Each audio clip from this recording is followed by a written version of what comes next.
ዋው ዋው ዋው ዋው ዋው ዋው ዋው ዋው ሩትዬ እንዴት ነው የምታምሩት! እንዴት ነው ፈታ ያላችሁት! እውነት ትንሱዬ እንኳን ደስ አለሽ።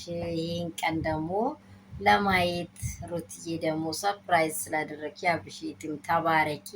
በጣም ደስ የሚል በጓደኝነት በጣም ደስ የሚል ዘለቄታ ያለው ምንድን ነው ወረት የሌለው ፍቅር አይታችኋል። ወረት የሌለ ፍቅር ይኑራችሁ። ለሰው ልጅ ወረት የሌለ ፍቅር ካለ ምንም ሳት እየተናፈቃችሁ ነው የምትኖሩት ማለት ነው።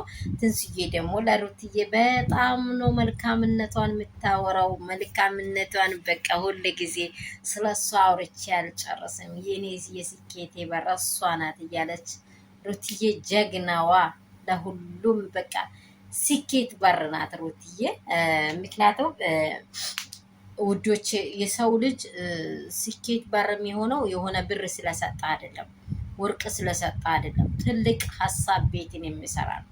ትልቅ ሀሳብ፣ ትልቅ እውቀት፣ ትልቅ ጥበብ እንዲህ ብታረጊ፣ እንዲህ ብትሆኝ፣ በዚህ ብትሄጂ የምትል ሴት እሷ ጥበበኛ ሴት ናት። ሩትዬ በጣም ደስ ብሎኛል። እንኳን ደስ አለሽ።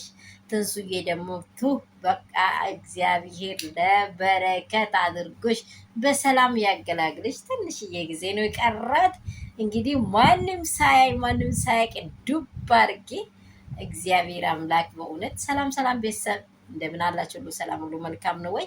ይህንን ደስታ እየተካፈላችሁ አርፍጃለሁ። በእርግጥ ላይክ እና ሰብስክራይብ አድርጉ የኔ ውዶች፣ የኔ ኬኮች። ታውቃላችሁ መዳም ቤት ስራ አይመቸንም፣ ወደዛ ስንል ስልክ ጋር እንገናኝም።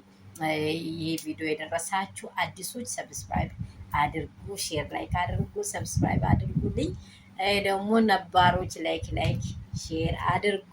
የሚወዳችሁ የሚያከብራችሁ ሀሳባችሁን በኮሜንት አስቀምጡ።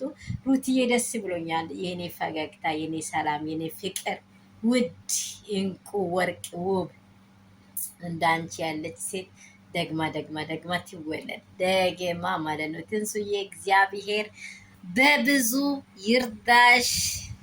በቅርቡ ደግሞ የደስታሽ ተካፋዮች እንሆናለን። ያርግልሽ ይላል።